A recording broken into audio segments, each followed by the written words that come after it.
Europe Matin, Dimitri Pavlenko.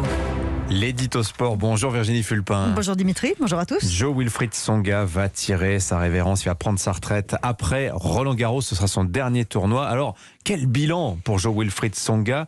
Vous nous dites que c'est un immense champion qui s'en va là. Quand un joueur décide de s'arrêter, il y a une multitude d'émotions contraires qu'il traverse. Jo-Wilfried Tsonga n'échappe pas à la règle, la fierté du parcours accompli, mais aussi la tristesse de quitter ce tennis qui a été le moteur de sa vie, le bonheur et les regrets. Et nous, en tant que spectateurs, témoins de sa carrière, le voir partir, ça nous remplit d'une nostalgie douce. Les souvenirs affluent de ceux qui nous relient au champion. Je ne vais pas être très original en vous disant que la première chose qui me vient à l'esprit pour Jo-Wilfried Tsonga, c'est l'Open d'Australie. Voilà, en 2008. Ah, en 2008, oui. Ah, ça remonte. Ouais, exactement. Ce tournoi, il a fait changer de dimension cette quinzaine où il a côtoyé la perfection jusqu'à ce chef-d'œuvre face à Rafael Nadal en demi-finale.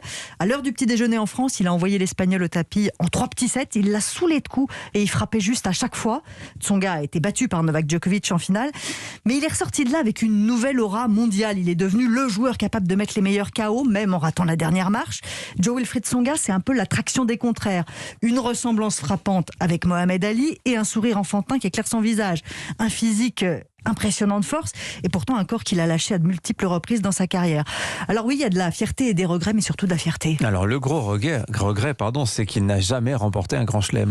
À l'heure des bilans, il y a toujours des bémols, mais c'est parce que Jo-Wilfried Tsonga a porté le tennis français très haut qu'on s'est pris à rêver d'une consécration.